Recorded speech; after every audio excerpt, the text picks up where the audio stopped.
بسم الله الرحمن الرحيم رب زدني علما.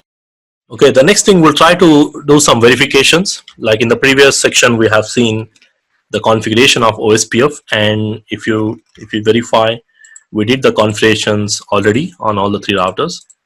Now the verification commands basically initially we'll be using 4 commands, like verifying the neighborship, verifying the protocols, and of course verifying the database, and then the show IP route options. So let's go ahead and verify. So this is my topology, and we did the configuration already. So the neighborship table I verify from the router 2 because it's a middle router. So let's verify on both the sides. If I say show IP OSPF neighbor, like we discussed the initial process, they will establish the neighbor relationship.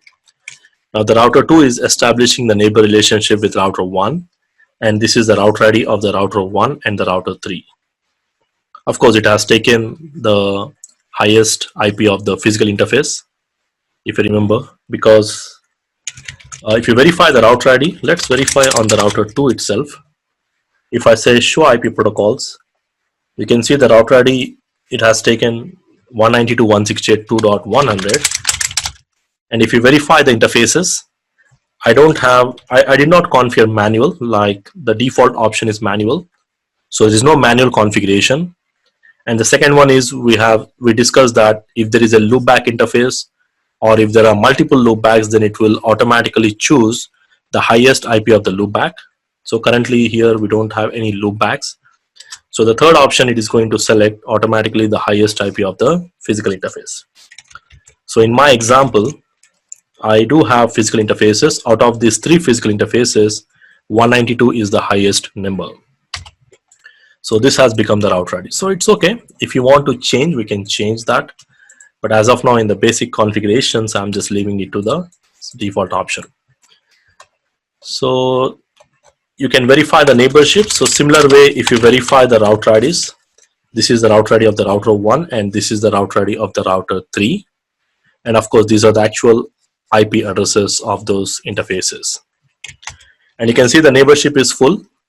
The priority value, we'll talk about this in the DRBDR. The neighborship is full means the loading full, all the 7 stages has been finished. And this is your timer. As I showed you in the neighbor table, that these are the actual interface IPs, and these are the actual interfaces they are connecting to. And apart from that, we can also verify show IP protocols. So any one router we can verify. And here you can see the outputs, like the router ID, what is the router ID it is using, and how many areas we have. We just have only one area. Again, we'll talk about this in the advanced OSPF concepts, probably in the NP level, probably you'll see these advanced top concepts. And what are the networks we are advertising and which area they are exactly, and what are the other routers, the gateway addresses, the router addresses, and their administrative distance values, and the last update when it is received here. So other options we can also verify, like show IP OSPF database. Now basically we'll talk about a little bit more database in the IP SLS the LSH topic, different types of LSS. So probably this will include the link ID and the advertising router ID, and of course the age and then sequence, the other options. So basically from which router I received this, that's what you'll see here, the advertised router.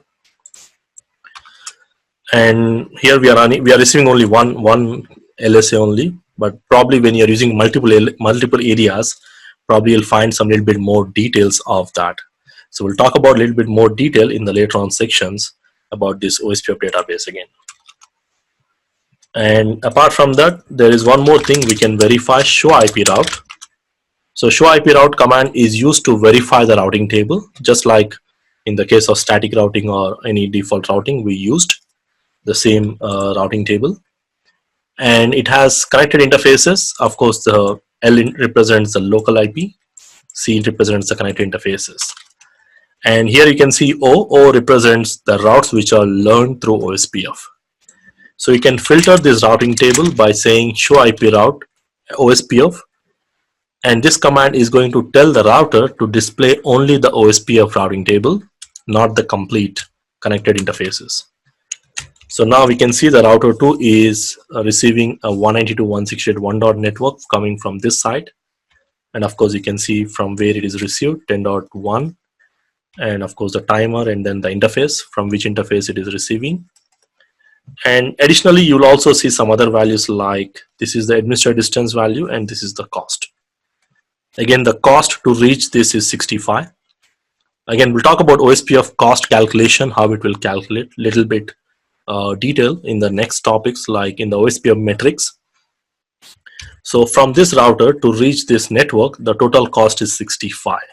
So actually this is 64 and this is 1. 64 plus 1, it is 65. Because depending upon the formula, 10 to the power of 8 divided by bandwidth, you get this cost values. So I'll talk about more on this in the OSPF metrics when we discuss in the next sections.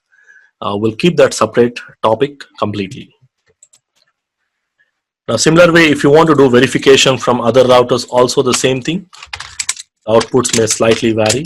When you say show IP route OSPF, you can see the routing table. You are able to learn about this 2-dot network and 3-dot network. And from the router 1 to reach this network, I think the cost is 65. To reach here, it is 129, like that. The cost will increase. That's what the cost value is here. And you can see OO represents the routes which are learned through OSPF. And in general, in OSPF, you will have two different types of outputs. You will see O as well as OIA. So O means the routes coming from the same area, because here we are doing the lab based on the same area or single area. But later on concepts, we'll also talk about multi-area.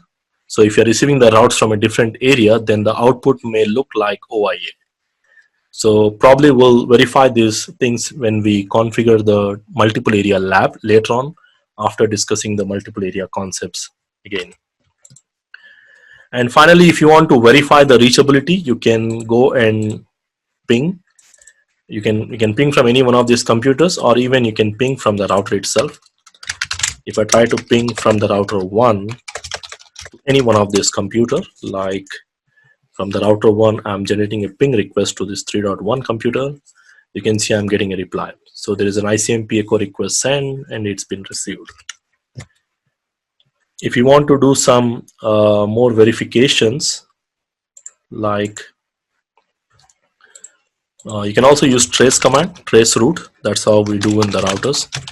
So trace route will show you the path. Again, first it goes to 10.2 and then goes to 11.2 and then reaches 3.1. You can also verify from the computer to computer also, but mostly I recommend from the router itself, because most of the time we'll be verifying and troubleshooting from the router's side, router's point of view. But you can still go to the individual computers and verify the IP. So these are pre-configured with the same, the IPs, the gateway, and these options. And here you can see I should be able to ping to this 192.168.3.1 PC. So from 1.1, I'm trying to generate a ping request to 3.1 here. And even if you go on trace, in Windows we use tracer. So we need to say, you can see the packet travels to 1.100 and then goes to 10.2 and then goes to 11.2 and then finally reaches the destination.